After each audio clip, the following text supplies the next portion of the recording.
And now, aviation weather around Alaska. Wednesday morning's flying weather. We've got a lot of IFR up here from the Arctic Ocean right on down into the Brooks Range. Some marginal VFR there into the Koyukuk Valley, and then farther here in toward the Yukon Delta, or Kuskokwim Delta, Yukon Delta VFR out to St. Lawrence Island, Nunivak Island as well, VFR. And then a couple areas of IFR here over the west central Bering Sea here down to the Adak-Atka area, and more IFR out there from Amchitka to Shemya.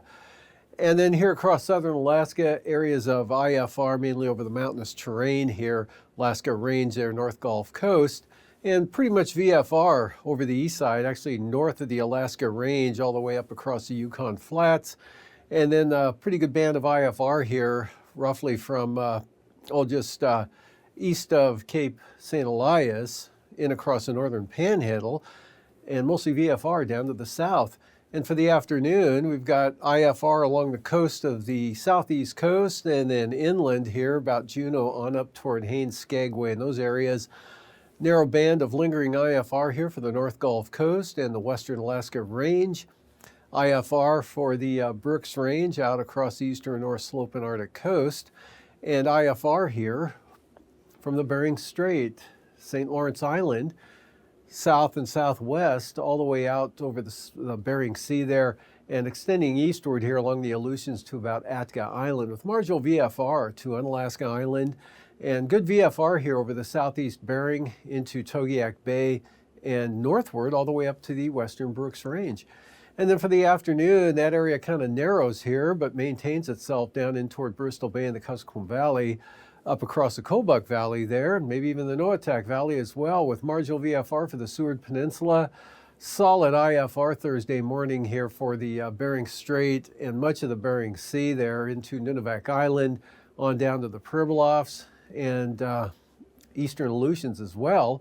And some IFR back up along the Alaska Range kind of increases from the afternoon hours Wednesday here down into the western Copper River Basin. And a lot of IFR, Koyukuk Valley, the Brooks Range, on up to the North Slope and eastern Arctic coast. And now mostly IFR for the southeast coast. And for the afternoon, we start breaking out to some VFR there for the Panhandle with the IFR over toward the eastern border. Yakutat eastward here into western Prince William Sound, IFR again, roughly windy pass or so down into the western Alaska Range, but Iliamna Lake and northeast Bristol Bay, Kodiak Island, VFR, Kuskokwim Valley, northward there, VFR, IFR for the North Slope Arctic coast into the Brooks Range, and IFR here coming in, a big area here, in over the central and southwest Bering Sea, eastward to Atka Island.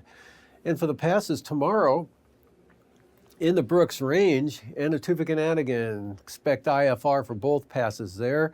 Lake Clark and Merrill, IFR, especially on the eastern approach. Rainy, IFR, especially on the eastern entrance here. And for windy, also occasional IFR. And moving over to Isabel, marginal VFR, lowest conditions on the south entrance, better to the north. And Mintasta, VFR, possible marginal conditions for the southern approach. And for Tanita, marginal VFR at times, IFR at other times, the way it looks right now. And for Portage, pretty sure it'll definitely be IFR tomorrow, especially on the eastern entrance. Chilkoot and White, IFR. And for the freezing levels here, some colder air coming southward and a little bit to the east here, spilling out of a polar vortex up over the Arctic Ocean. So we got 2,000 feet coming down to the Seward Peninsula at the surface here on the south side of the Brooks Range out to the Arctic coast. 8,000 to 10,000 feet over the eastern interior down across south central Alaska to Kodiak Island. Still 12,000 to 14,000 foot freezing levels over the Panhandle. And about 6,000 feet here over the southern Bering Sea. Icing, we've got pretty good area here of considerable moderate icing from the eastern Arctic coast right down across the Yukon River, Kuskokwim Valley, in across all of south central Alaska, on into the Gulf there, and another system increasing the icing out there towards Shemya and Attu, and yet another band here of considerable moderate rime icing for the southeast coast. And for the jet stream, we've got a trough here over the western interior from the Chukchi Sea. South to north flow up to 105 knots there right into the northern panhandle, Yakutat area over toward maybe Elfin Cove. And then back to the west here on the west side of the trough axis here, northerlies, but only at about 50 knots over the eastern Bering Sea with a stronger jet off to the south and southwest there of the Aleutians.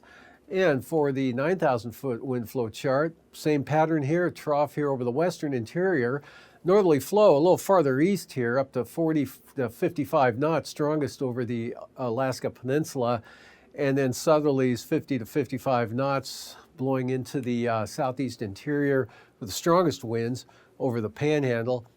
And at 3,000 feet, easterly winds 45 knots to the eastern Beaufort Sea coast, northeast at 40 knots there coming across the DeLong Mountains, turning north at 40 to 50 knots for the southwest coast, Alaska Peninsula, and then coming back around southeasterlies 40 knots for the western North Gulf Coast into Prince William Sound, and about 45 knots there over the southeast coast. And from there, looking at turbulence, look for considerable moderate turbulence here over the southwest interior down to Dillingham over toward Togiat, Cape Newenham, Kuskokwim Delta as well in the eastern Yukon Delta. Also considerable moderate for the Alaska Peninsula, almost to Unalaska there in Dutch Harbor, and then a little bumpy here from the North Gulf Coast into Prince William Sound through Turnagain Arm. And for areas of the Panhandle, looks like considerable moderate turbulence there as well.